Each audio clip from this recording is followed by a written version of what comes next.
having a plan for how we do prospects and lists and stuff like that. I mean, you can ask stuff like that if you want. We can get into any specific stuff you want. I'm pretty flexible. I don't know a whole lot about a bunch of different Netflix shows or anything like that. So No, you're good. You must watch Eddie's show, right? I did not. No. We talked a little bit about Netflix on that. That's good. I saw a little bit of it, but not all of it. I've got some highlights to show too. Like I picked out like Dane Key's catch, and then Walker Parks. I got some of him. Yeah. I didn't good. see any of Jagger though. I wonder if we just didn't clip those out and upload them. Might not have. He had a lot of them. He was a good player. Yeah, he's the number one player in the state. Wow. I'm sure we got him. I just probably didn't tag him right. Yeah, and then Dane's number one in the 2022 class. That doesn't happen very often. Yeah. All right. Well, I'm gonna roll the intro. We'll get ready here in just a second. Yes, sir.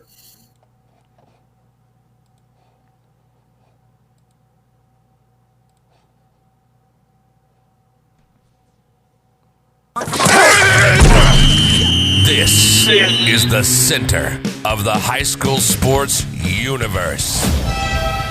The PrepSpin Podcast. We are PrepSpin. We are your school, your sport, your team, your game. Live from the BGO studio. Presented by Mingy Beef Jerky. This is the one and only. The man, the myth, the legend. This is the king of stream. William Warfield. William Warfield.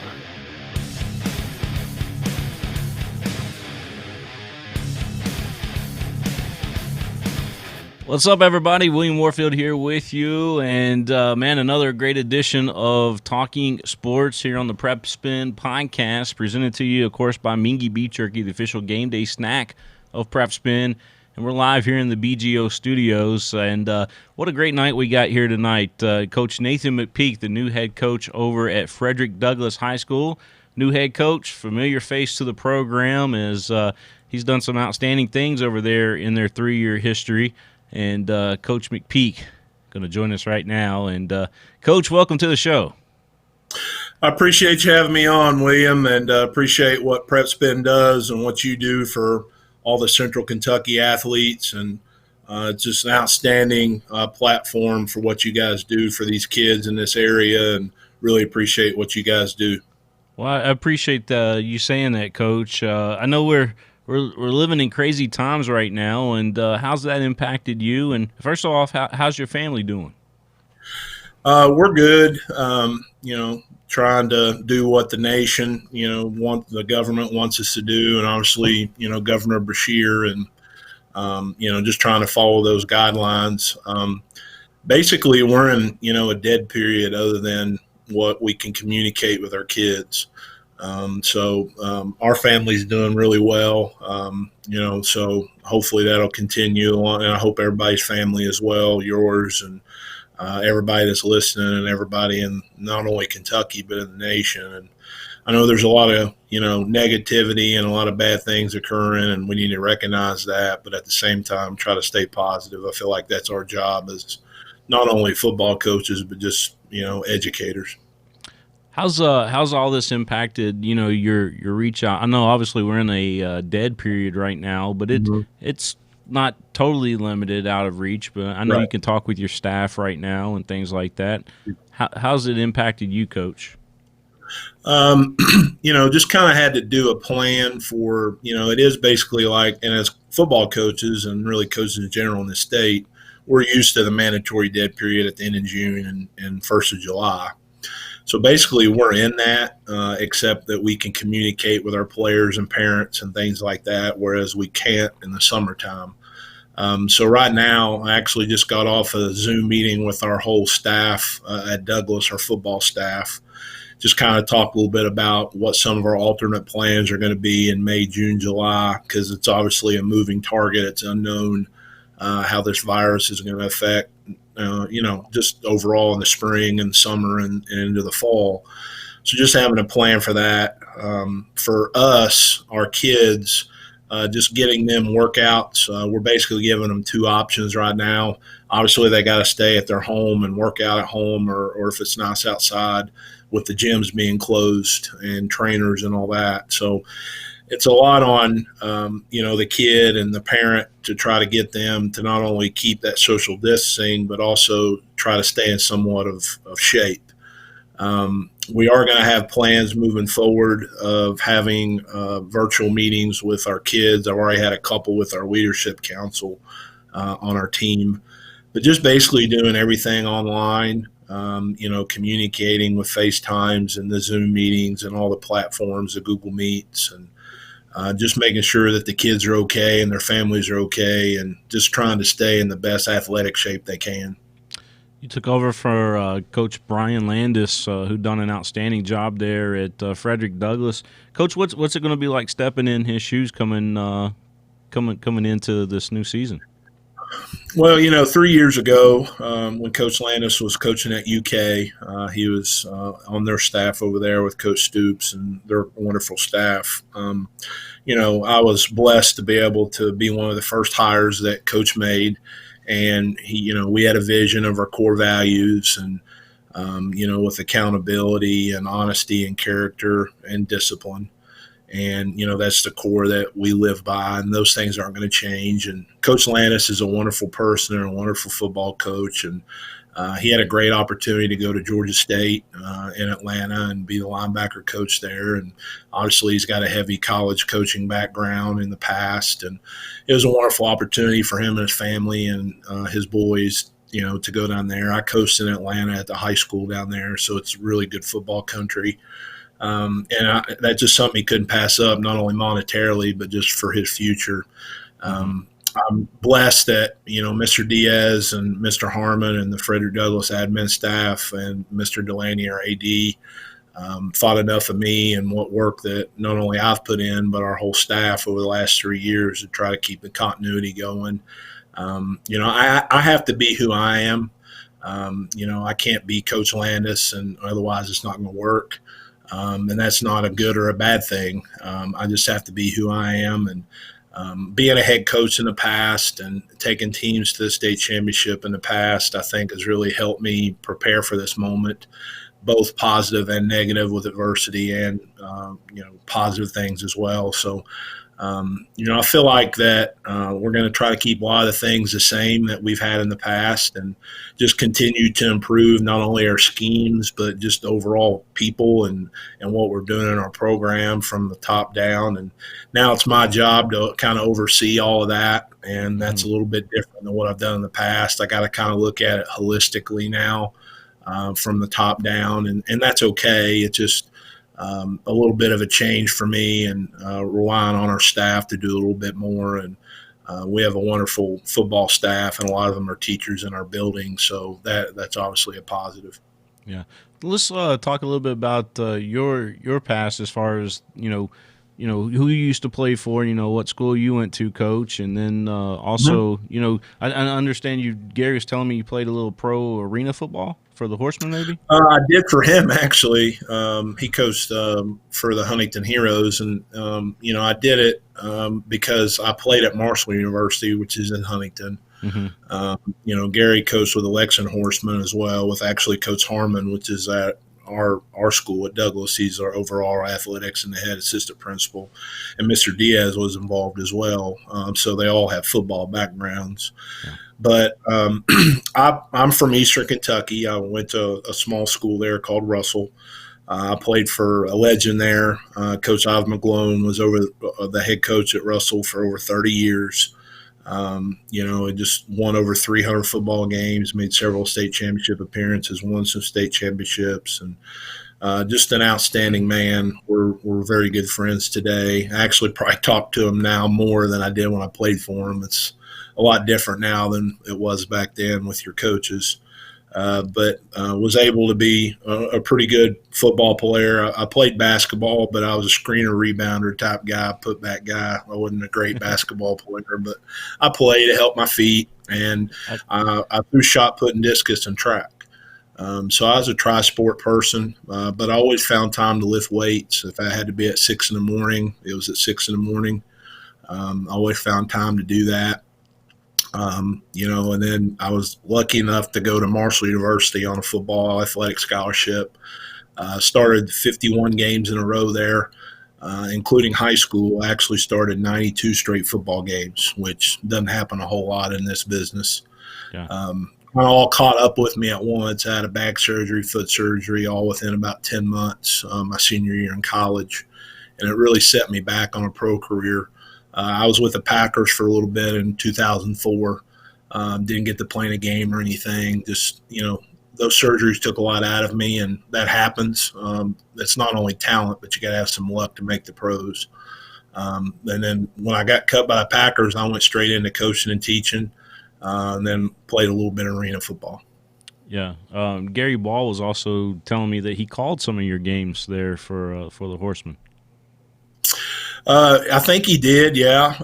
Like I said, I didn't play for the Horsemen for Lexington. I actually played for Huntington in West Virginia. My uncle had background in both. But I remember Gary, I remember meeting him a couple times when I'd come to watch some of the Horsemen games. Yeah. No, maybe it was it your father maybe that was connected with Lexington Horsemen? Was he connected to him at all or no?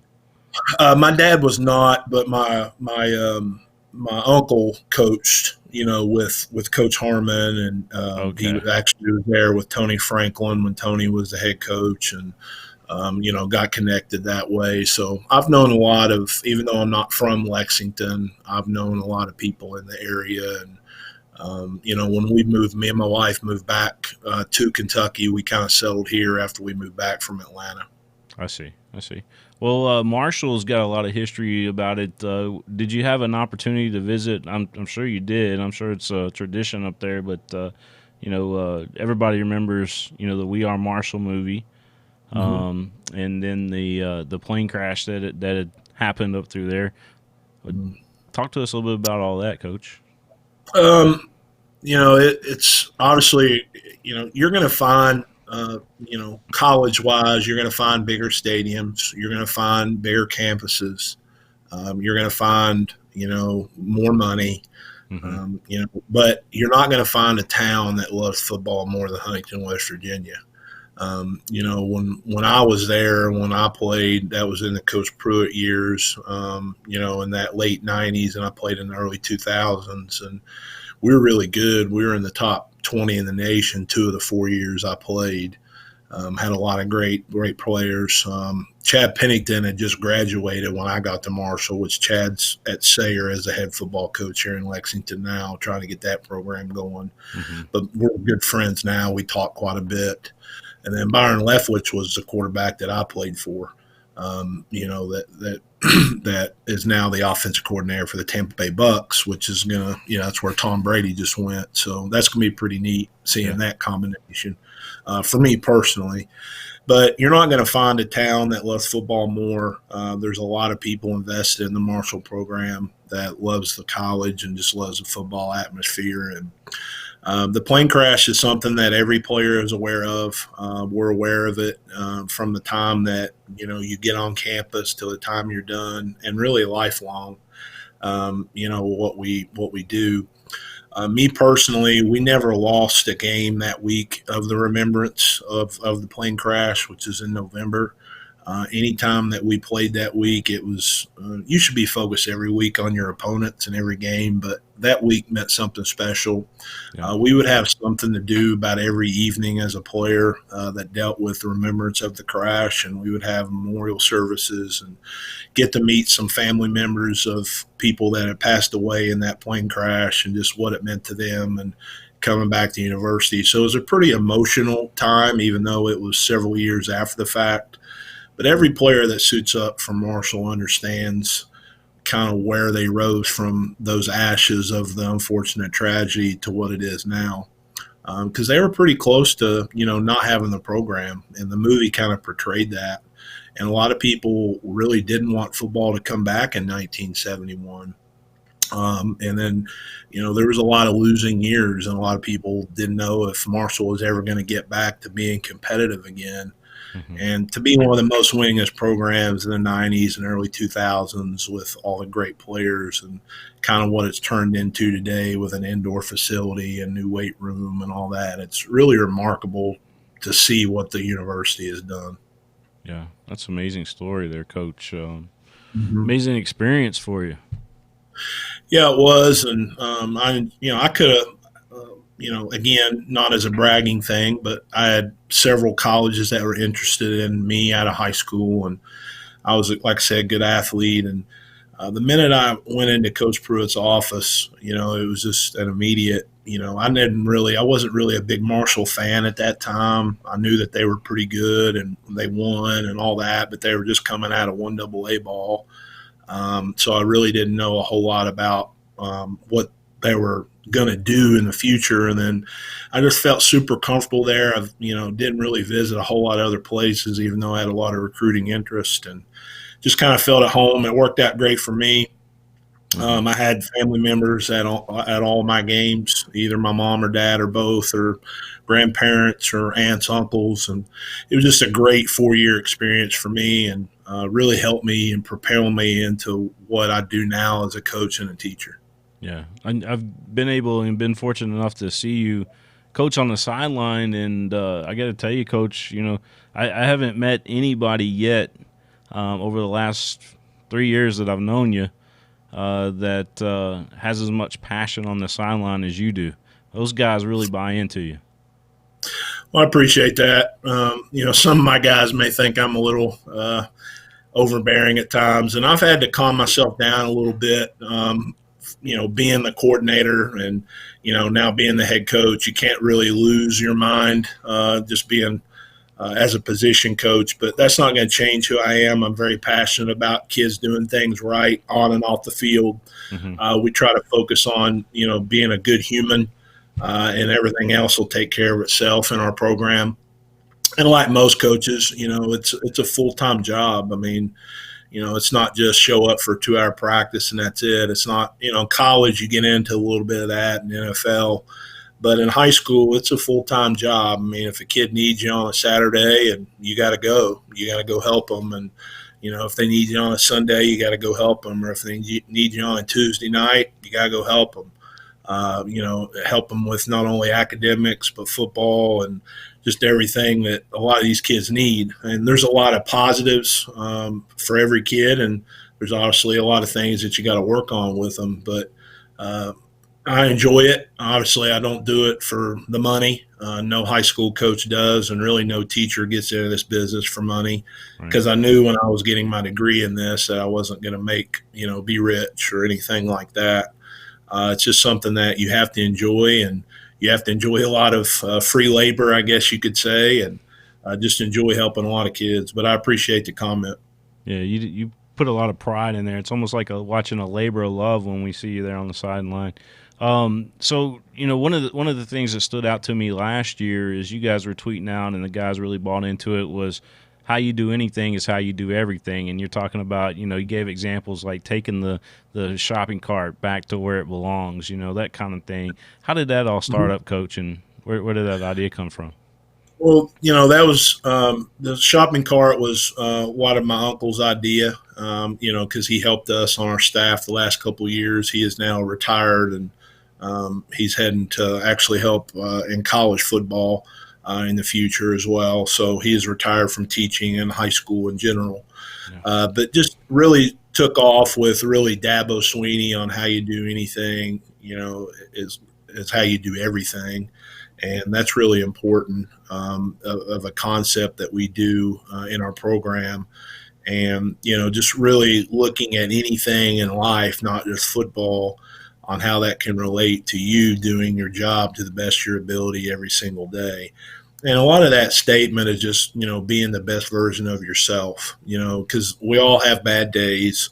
we are going to get into arguments with people, or we may get up on the wrong side of the bed and not have a great attitude and all that. And I fight that sometimes. I'm tired. I, work long hours, and just like you do and every other American person. But really, as a young teenager, fighting through those things and understanding that they got to do what we need to get done for that 2-hour practice or 6 hours in school, and just overall how we do certain things and being accountable to each other. Yeah.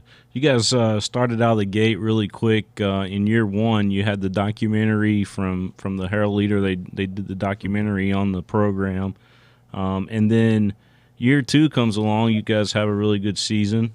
And then last year, you guys were phenomenal. I mean, made it all the way to the state championship game, Coach.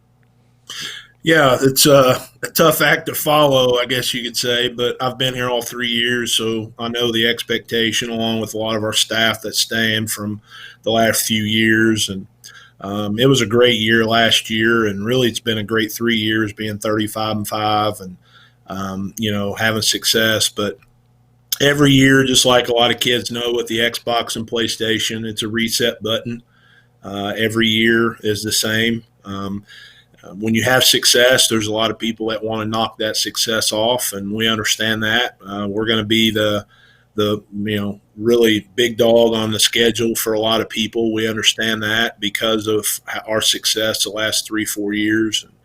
We have a lot of work to do. Hopefully we can get back on the field here sooner than later with all this stuff going on in the nation. But we've had a lot of great players. A lot of people point to that, that we've had, and you do have to have talent. You got to have a lot of great players to win as many games as we have. But I also think it goes back to those players buying into our core values and, just understanding that, it's not about you, it's not about me, it's about we. And understanding that it's not about getting the ball 25 times a game. It's not about, you getting a 300-yard passing game or a 100-yard rush game. It's about what do we need to do to win the game. And that's not going to change with me going into year 4.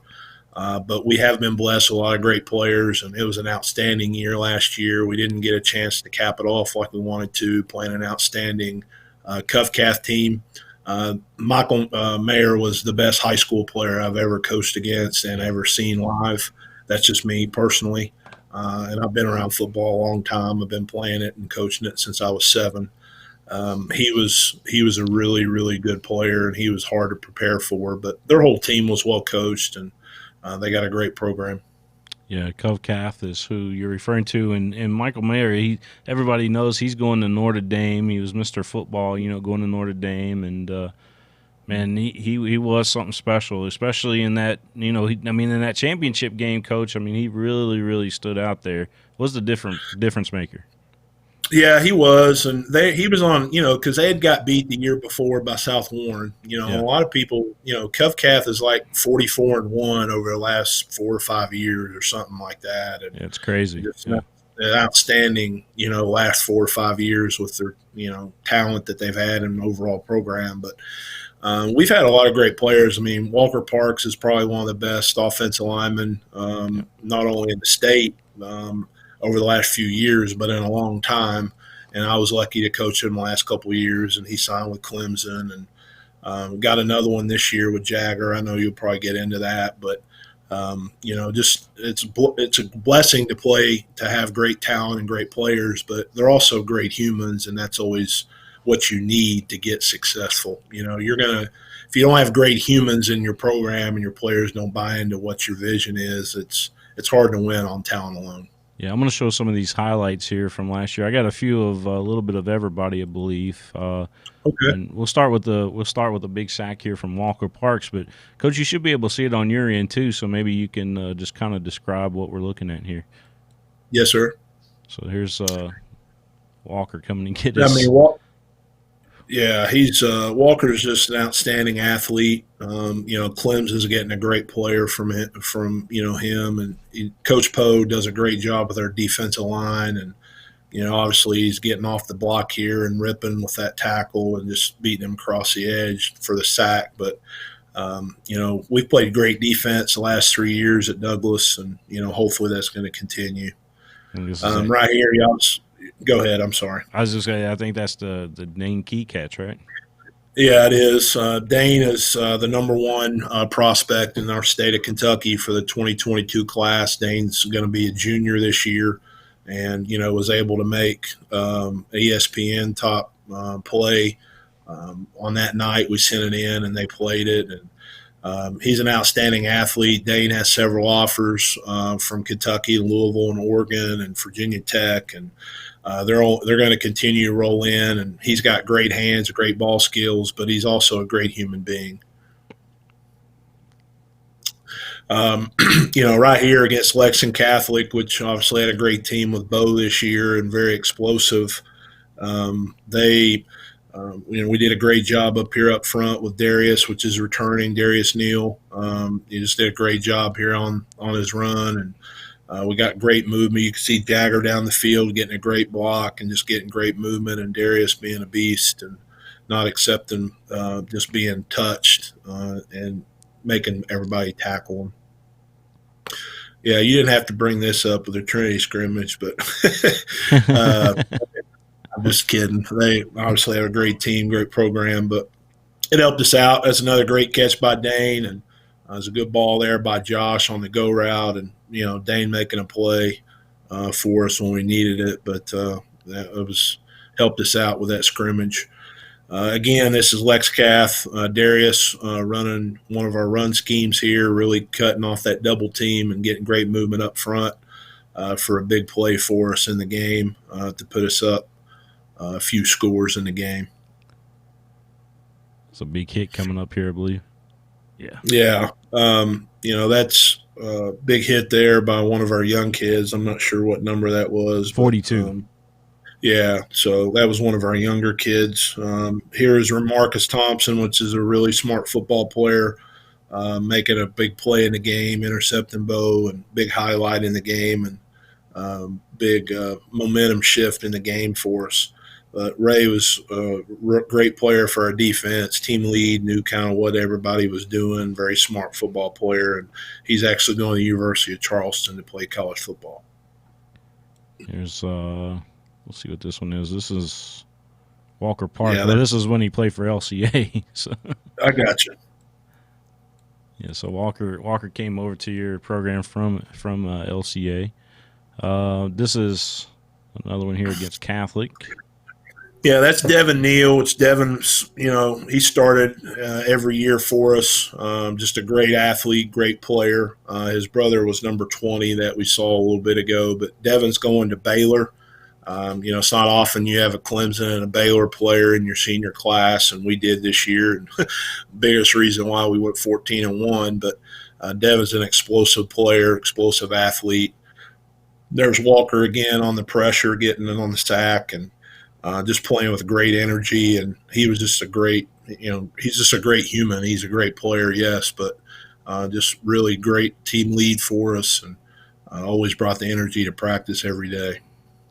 This was a little slow-mo there of the Walker sack. Yeah. And I think we'll end it right here with another sack for Walker. He's getting Bo that time. Yeah, he wanted to get Bo, and they're all friends, and I know they've played some youth league football together. So Bo and Jag and Walk and all them guys, and just like a lot of kids they know each other in the city, and just outstanding play. But we've had a lot of great players, and we're going to miss our senior class tremendously. And it wasn't a lot of seniors; we had 13, but six of those 13 are going to go play college football somewhere. So that's a pretty good percentage, and we're really excited about that for those kids. And now that they got a chance to play college football, like we tell them, we're there for them, but it's going to be a job. And, moving forward, they got to understand that the expectation is going to be pretty high for them. Yeah. I got people comment and say, "You look good on camera, Coach." I appreciate that. Thank you very much. So like you mentioned, 6 out of 13 of your seniors ended up signing on with college to play at the next level. That's amazing. Yeah, and I feel like there's a lot of high school coaches that do a really good job with recruiting and getting their kids noticed. But I feel like that's one thing that not only me but our whole staff does a really good job of. And there's really three things that college coaches are looking for. And number one is obviously measurables. So are you the size and speed that they need for whatever position that you play? And that's not, a knock on any kid. It just facts. So like some kids may be a great high school football player, but they're 5'10" and they play tight end or they play D end. They're not going to go major D1 because they don't have the measurables. They may have the best stats ever, but that measurable piece doesn't match what they're trying to recruit. It may match up for a D2, D3 in AI, and there's nothing wrong with that. The second piece we're going to look at is your film. So that's, another big piece they're going to look at is what are you putting on tape for your team? And are you doing things within your position to, get recruited? And the third piece, which is a big piece of the pie, is your grade point average and your ACT, SAT score. You have to be NCAA clearinghouse cleared to get any type of athletic scholarship. So, for example, the current rules, if you don't have at least a 2.3 core GPA, you're what the NCAA would consider an academic red shirt. So you can go to school, but you're going to have to pay for it, or they're going to have to work something out with you taking some classes to try to get into the university. So it used to be called like a community college type thing, or you may have to go to junior college, which is kind of what Last Chance U is on Netflix, for people that don't qualify academically. And even though that show is a show and it's drama based, it makes our job a little tougher as coaches, even though it is must see TV. It's not really that out of the realm of how junior college really is. It's a dog eat dog type thing, and a lot of those kids are just trying to get out to get D1 scholarships or wherever they want to go. So we try at a very young age as a freshman to get our parents and any of our incoming freshmen to understand how important that piece is. But 6 out of 13 is awesome. We'd love to have 13 out of 13 if we could, but or 20 out of 20. That's kind of unrealistic, but that's a goal of ours to get them somewhere if that's a dream that they have. And and we're honest. Not every kid's going to Clemson. That may not ever happen again in the history of Douglas. It may happen every year. I hope it happens every year, but it may not. But there are some kids in our program, and that'll be coming into our program, that are major D1 players, and there'll be a lot of guys that are NAIA players, and there's nothing wrong with that. If you're getting a college education to help your life and to help better your finances and advance as a person, and you can get and play football and something that you want to do, we want to give you that opportunity. So we do a prospect list. We do it all with all the GPAs and ACT scores, and we'll send it out to 150, 200 schools and make contacts on Twitter, and we do a lot of stuff for our kids, and and I feel like that's helped in these first 3 years. You guys play a tough schedule each and every year. You started out as a 6A school, ended up going to 5A first of all. But what was the decision to do that? I mean, I know it's based on enrollment, but didn't you have an option to stay in 6A or go down to 5A? You can do that. Honestly, that's not just wasn't my decision at the time, but that's like an admin decision. But we were 6A those first few years, those two years, and competed with the city schools. And, obviously you're dealing at the state level, you're dealing with the Males and the Trinities, and I know there's some really good 6A programs, but 5A is really hard too, with Covcath and Bowling Green and South Warren and, all those teams that we play on our schedule. So, we don't have a lot of schedule flexibility right now with, playing a 5A schedule with your district and then playing all the city schools that Fayette County mandates. So we're not, we don't have a lot of flexibility on who we can choose to play. But, I feel like that the city is getting better in football, and there's a lot of good players, and hopefully it'll continue to improve. And moving forward with all the RPI stuff, it's important that your opponents win. And, just getting better overall in football is really key. Yeah. Getting back on the recruiting deal, you guys have a lot of college coaches that visit your campus more than anybody, I think. Mm-hmm. How do you get coaches to come see your program? And I mean, obviously you got great kids that are playing the game out there, but Yeah. what are you guys doing as far as coaches by trying to bring some of those coaches over to your program? Well, obviously you got to have the players, and those coaches got to know, about what those players are and their talent level. So like I said, those three things: measurables, the talent piece, Mm-hmm. the film piece, what are they putting on tape, and then the grades. Once colleges come in, we'll send a schedule out, when they have that open period. And a lot of colleges will DM like on Twitter and stuff like that, and text messages the individual kid that they're trying to recruit. And then they'll call me and ask me questions about, the overall, how they are as a player, what's their character like. If I were to come in and ask their teachers, what are they like? What are they going to say? And kind of like a job type interview type thing, and just get to know that kid a little bit. And, there's a lot of colleges right now that are not only just recruiting the talent piece, but they're recruiting the person. Mm-hmm.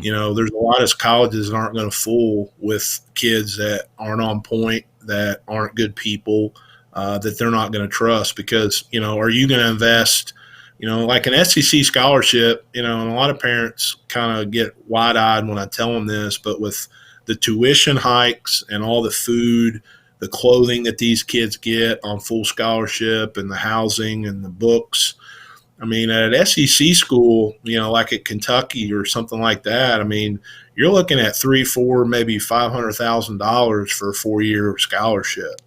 And, it's crazy, the amount of money that's invested in these kids. But football makes a lot of money, as we know, in a lot of these big conferences. And, the thing about those scholarships is it's a life-altering thing if a kid approaches it the right way.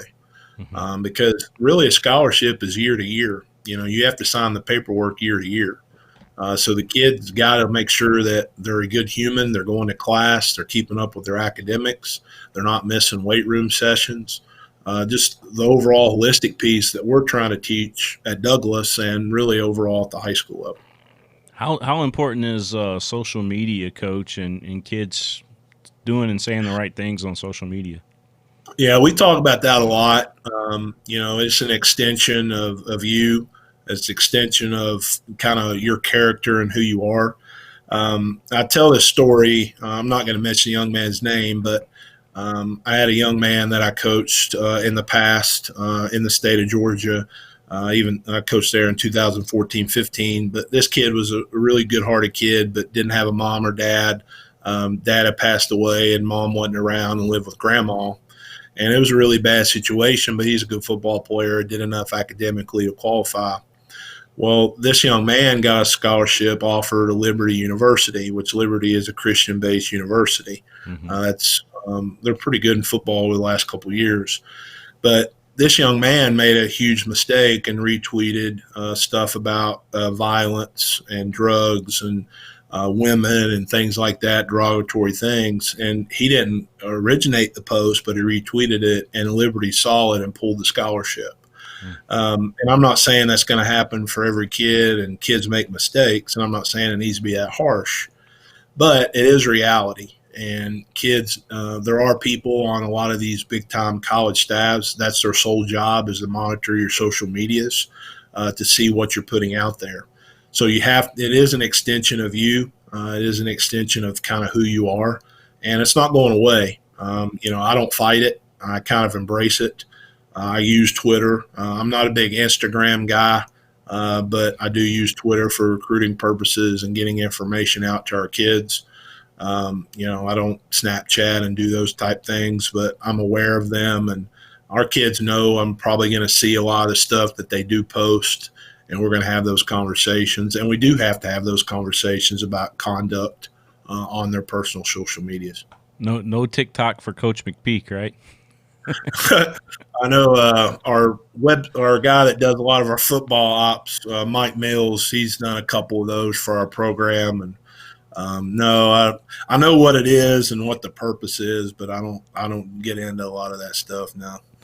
I still haven't figured out the TikTok thing. I think I get a good grip on everything else, but the TikTok's kind of out of my league.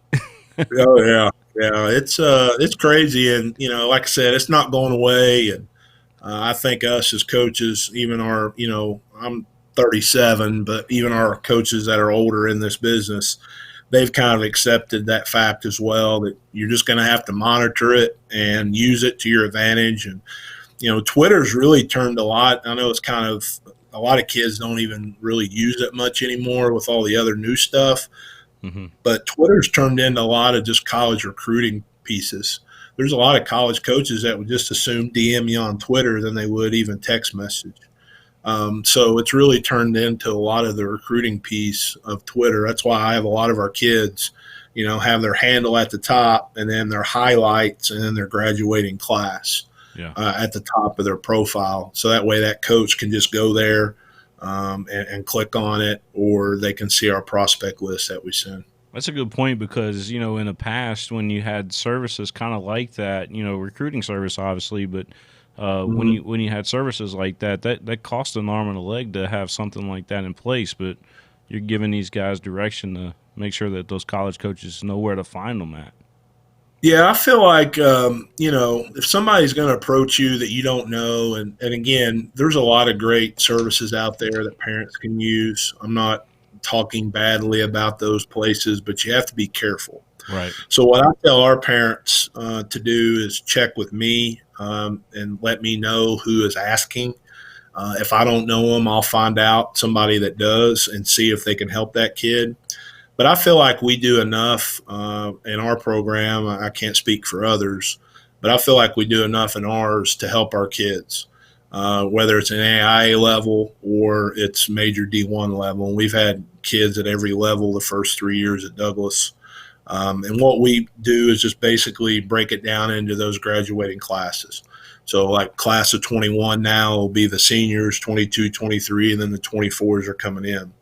And football recruiting is happening very rapidly, very quickly. A lot of programs are already honestly asking me about the 23 class, which is crazy to think about. Normally football has been a little bit – you've seen that in basketball a little bit more versus football.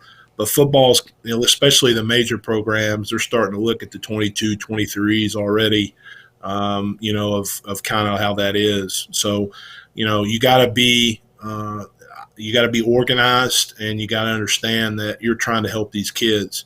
Obviously, my job is to help us win each Friday night and to make each player accountable and learn our core values and just be good people. But I want to be able to help them and our staff, if they do have the talent to go beyond high school, to try to help them. Yeah. One of the biggest things, with that whole recruiting thing is there's so many out there. There's just so many different platforms out there that offer those kind of services. So like you say, Coach, you got to be careful with them. You do, and let's say somebody comes in and they're going to share the huddle film, which is what we do. They're going to create profiles and maybe some videos of you. With a lot of the social medias that we have, you can do it on your own. Right. And again, there are some really good services out there, not downgrading them. They're credible.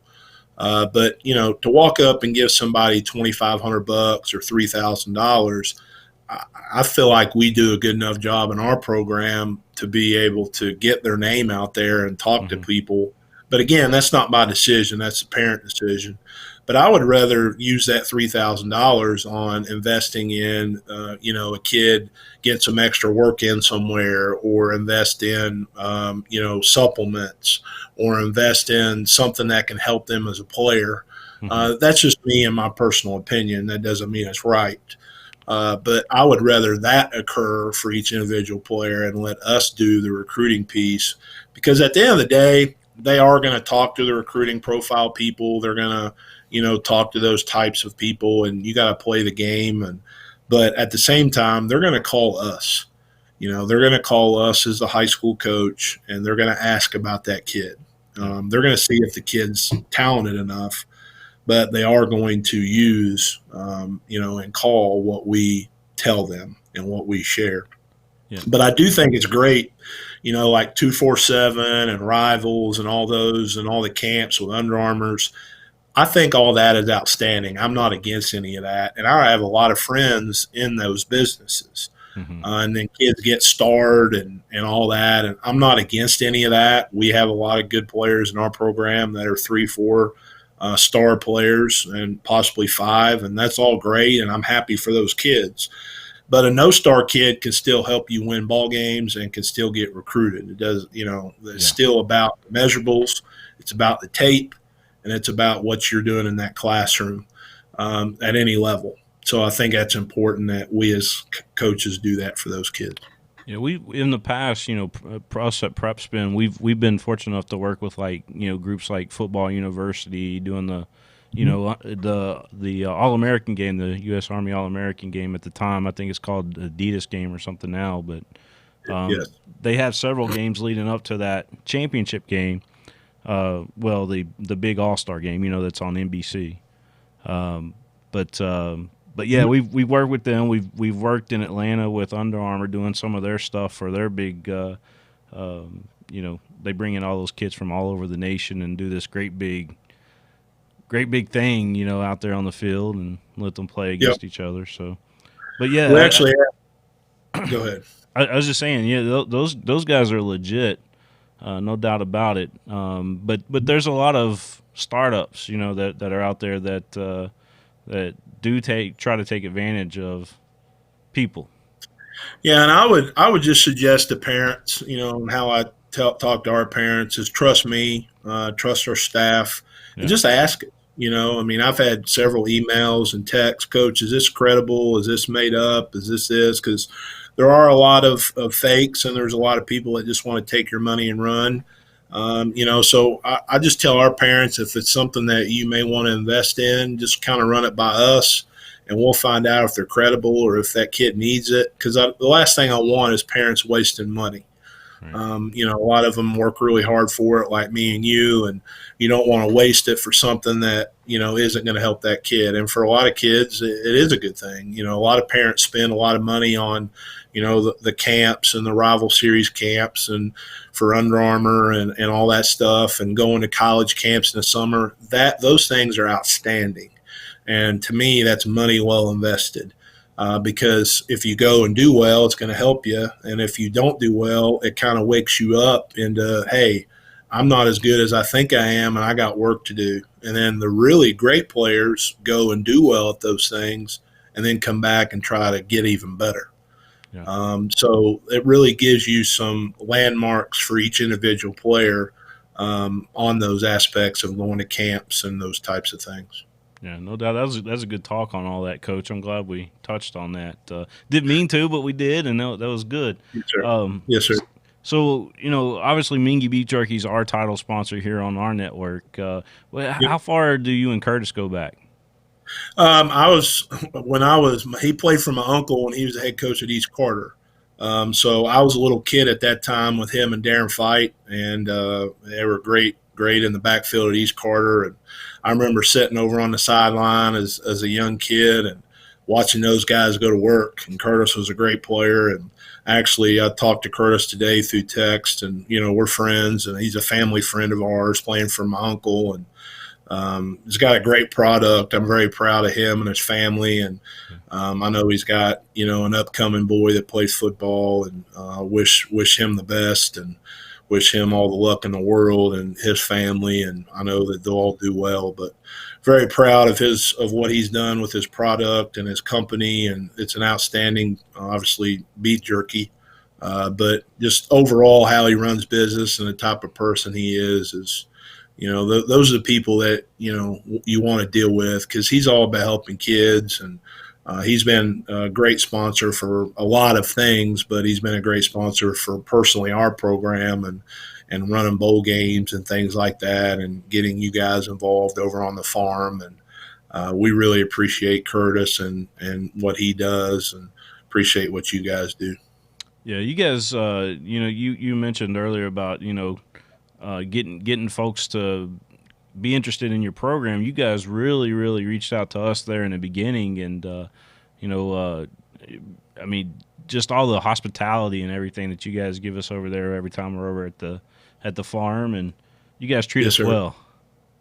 Well, we'll continue, and it's not always perfect, but we are going to always, you guys are always welcome, and you guys do a great job. I know Coach Meehan and Mr. Ball and you and all your staff, and you guys are always welcome on the farm. And I know you kind of got to go where games of the week are, and go where all the good games are, but you're always welcome at our place. And all you have to do is let us know, and we'll do our best to accommodate you in the future. And like I said, we really appreciate what you guys do.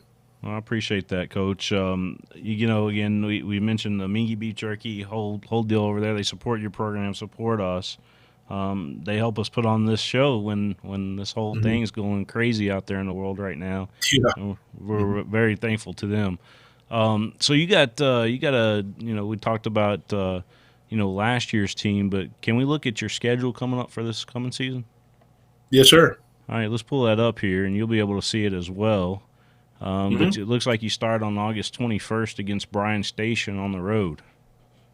Yeah, and hopefully, like I said, this virus is out of the way, and all of us are back going this summer and can start on time and all that good stuff. And those are kind of the unknowns. But we're going to go scrimmage Trinity at Trinity again, and they got a lot of great players coming back, and that's going to be good for us and see kind of where we're at with our mistakes and our weaknesses. And then we're going to come back and play, Coach Hawkins, which is a new coach at Bryan Station, came from Apollo High School, and then he was at Doss. And he's going to be a very physical-oriented coach. It's going to, get his kids to play really hard.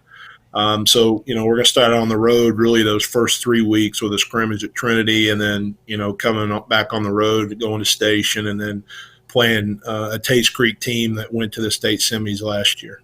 Yeah, you mentioned Coach Hawkins over at Bryan Station.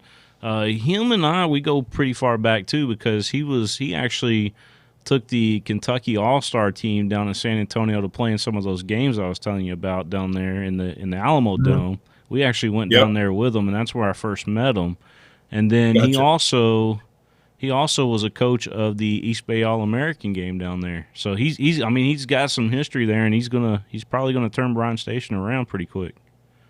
Yeah, I think obviously the talent's there. They've had a good talent in the past, and I know Coach Parks did a great job there for a while, and I worked for Frank for a year when I came back from Georgia. So I kind of know what the dynamics of Bryan Station are, and we have 50% really of their area at Douglas. When our high school opened, that was really the high school where we got the most of our enrollment from, was there, and some of Henry Clay. So those are kind of the same dynamics that we're dealing with. But I expect he'll do a good job. And then, all the city teams are going to have really good athletes and be ready to go. And obviously we haven't lost a city game yet in 3 years. And that's going to be kind of what everybody's going to be shooting for. We're going to get everybody's best shot every week to see who's going to beat Douglas for the first time in the city. And, it's our job each and every week as coaches to, get that buy-in and get a good game plan and make sure our kids are doing things right. In the game of football, you can be humbled pretty quick if you don't bring your intensity every week. So that's just how this game works. Your second game of the season, you'll be away at Tates Creek, another good opponent there at Tates Creek. Now, they lost their quarterback and they lost their good receiver. Yeah, I think they're going to be a little bit younger, but, we lost some good players too. You're not going to replace, Walker and Devin Neal and those type guys every year. But, I know they'll be well coached, and Coach Smith does a good job with his crew over there, and they'll be slinging it around and flying around. So I know they'll be ready to go against us. Lafayette, you open your first home game on September 4th against Lafayette, Coach. Yeah, that'll be good. Lafayette's always got players. So they always got talent. They're always going to play hard and do things. I know when Walker was there and Jed and Landon, they had back-to-back state championship appearances. And, there's always good players over there, so we expect them to come over and be ready to go. And then, of course, Coach Johnson's got Dunbar. They're looking good over there. Yeah, Wes is a great guy, very similar to what I believe are our core values. And, me and Coach talk quite a bit just about different things, about how, he's doing certain things with his program and what I've been kind of doing over the last couple months. And, he's a great guy that, I think is, they got a really good chance of winning their district this year.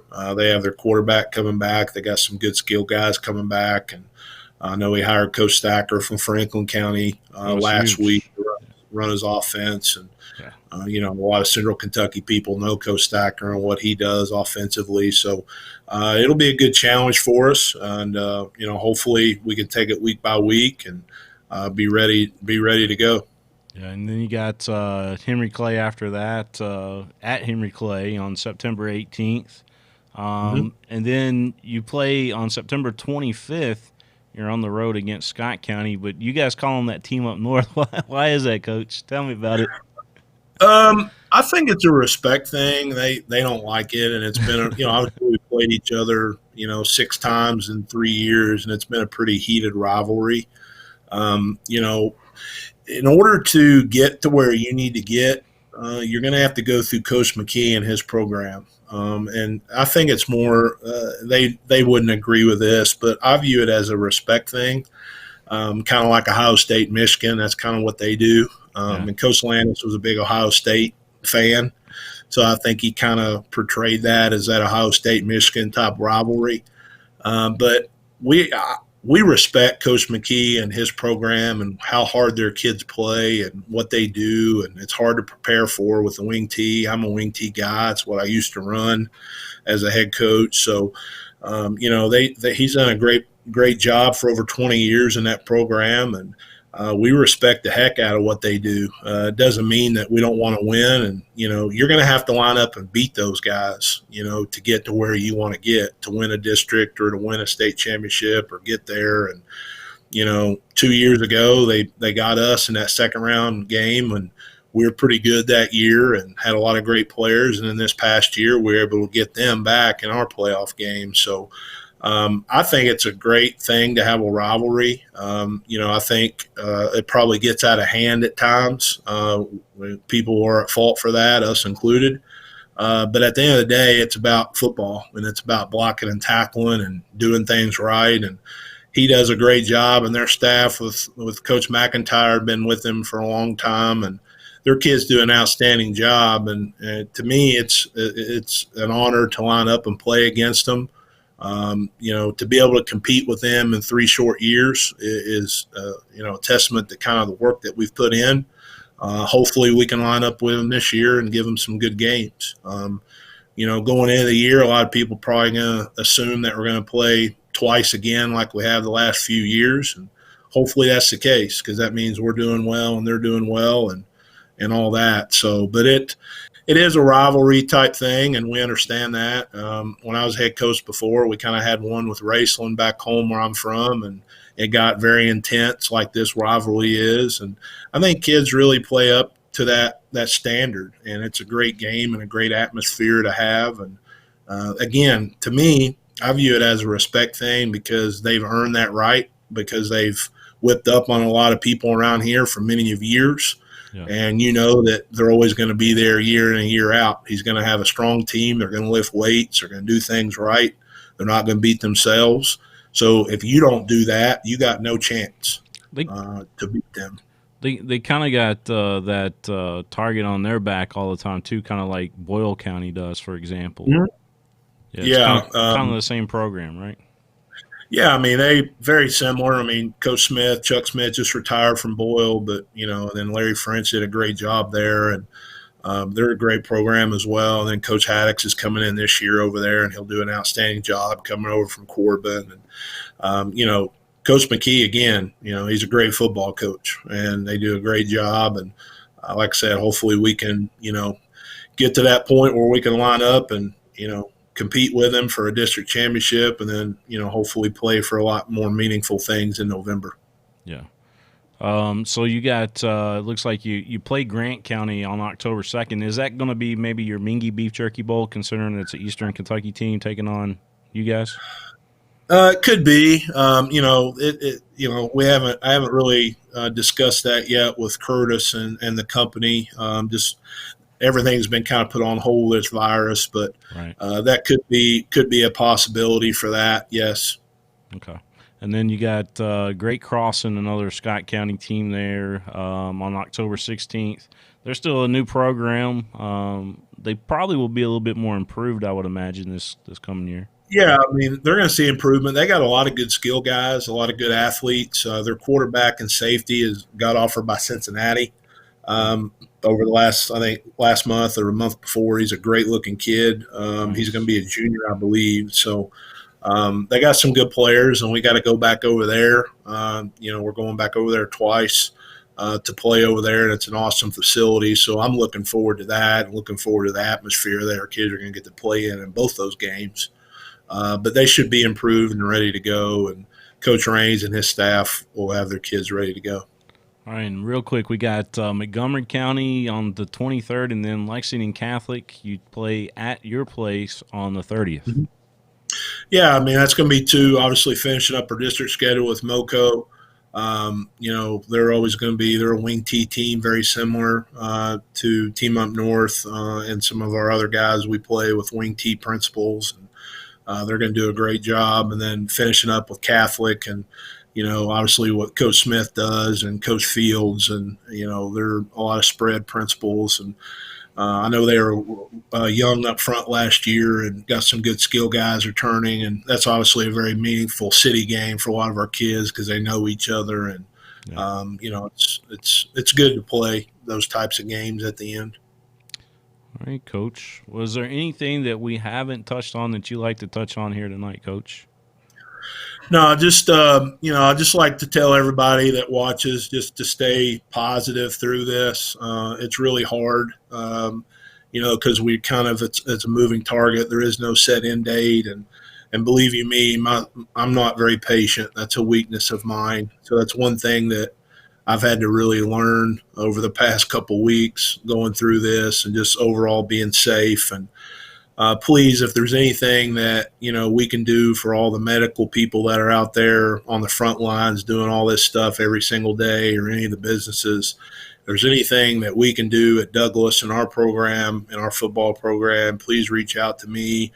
You can email me. You can, message me on Twitter, Facebook, whatever that you see. But just try to stay positive, be there for these kids, and be there for all these people that are going out there, because it is a real thing. And unfortunately, there's a lot of people that are passing away from it, and just trying to be safe. And, we are America, and we'll persevere through this. And again, appreciate you having me on and talking a little bit about our Douglas football program. And hopefully we can get back soon. But on behalf of myself and our staff and our entire school and our football program, we just want to say, be positive, stay safe, and appreciate everything you guys do for us. Well, I appreciate that, Coach. And we always appreciate you too. Like I said, every time we're over there, you guys are top-notch hospitality, and, just the way you treat us over there, it's on a different level than a lot of other places. And we're not treated bad anywhere, don't get me wrong, but you guys take it to another level with the accommodations and everything, and we appreciate that. No problem, and hopefully that'll continue. And I know, it'll be our Broncos standard at the farm like we have the last 3 years, and it'll continue. And hopefully we can, continue giving everybody, a great show on Friday night with our kids. And I know they're going to be really excited to get back going whenever this virus stuff clears. Can't wait for football season, Coach. Can't wait to see the Broncos out there on the field. Me neither. I appreciate it. And, again, thank you for everything you guys do. All right, that's Coach Nathan McPeek, the new head coach of the Frederick Douglass Broncos. Coach McPeek joining us here tonight, and we always appreciate talking with Coach. McPeek, and whether it's a post-game show or whether we're doing something special like we did here tonight, always great talking to him, and we appreciate his time here tonight on the PrepSpin podcast, talking sports here on PrepSpin. Again, presented to you by Mingy Beef Jerky from the BGO Studios here on the network. So long, everybody.